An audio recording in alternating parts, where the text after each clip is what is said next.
नमस्कार, आप देख रहे हैं भारत एक्सप्रेस और मैं हूं आपके साथ रोमा हैदर।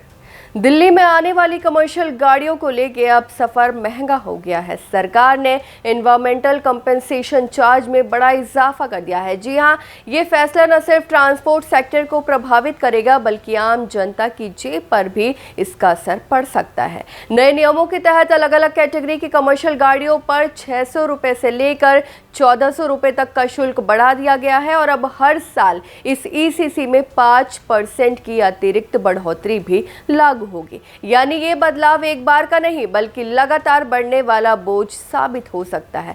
वहीं अब कितना बढ़ेगा शुल्क, ये मैं आपको बता देती हूँ। नई व्यवस्था के अनुसार कैटेगरी 2 यानी हल्की कमर्शियल गाड़ियां और कैटेगरी 3 2 एक्सेल ट्रक का ईसीसी अब 1400 रुपए से बढ़ाकर 2000 रुपए हो गया है। वहीं कैटेगरी 4 3 एक्सेल ट्रक और कैटेगरी 5 4 या अधिक एक्सेल ट्रक का शुल्क 2600 रुपए से बढ़ाकर सीधे 4000 रुपए कर दिया गया है। इस बदलाव के बाद दिल्ली में भारी वाहनों का प्रवेश पहले से ज्यादा महंगा हो गया है। इस फैसले के पीछे सबसे बड़ा कारण प्रदूषण नियंत्रण है। जी हां, फरवरी 2025 तक एक खाली टूर एक्सेल ट्रक को दिल्ली में प्रवेश के लिए एमसीसी शुल्क और ईसीसी मिलाकर लगभग 700 रुपए देने पड़ते थे, जबकि वही ट्रक एक्सप्रेस वे का उपयोग करने पर ज्यादा टोल देता था। लेकिन अब यह अंतर कम किया गया है ताकि ट्रक दिल्ली के रास्ते की बजाय एक्सप्रेस वे का इस्तेमाल करें। वहीं सुप्रीम कोर्ट और commission for air quality management ने भी इस मुद्दे पर सुझाव दिया है कि वर्षों से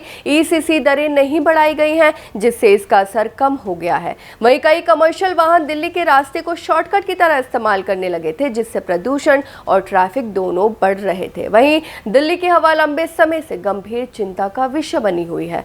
सरकार और सुप्रीम कोर्ट दोनों का मानना है कि जो भारी वाहन जरूरी नहीं है उन्हें राजधानी में प्रवेश करने की बजाय बाहरी एक्सप्रेसवे का उपयोग करना चाहिए। इस नए ईसीसी बढ़ोतरी से उम्मीद की जा रही है कि अनावश्यक ट्रक एंट्री कम होगी, वहीं डीजल वाहनों से होने वाला प्रदूषण घटेगा और दिल्ली की हवा कुछ हद तक साफ हो सकेगी। हालांकि ट्रांसपोर्ट एसोसिएशन ने इस बढ़ोतरी का विरोध किया है। उनका कहना है कि इससे लॉजिस्टिक्स की लागत बढ़ेगी और इसका सीधा असर माल ढुलाई, सामान की कीमतों पर पड़ेगा। वहीं अगर ट्रांसपोर्ट खर्च बढ़ता है तो इसका बोझ आम उपभोक्ता को उठाना पड़ सकता है।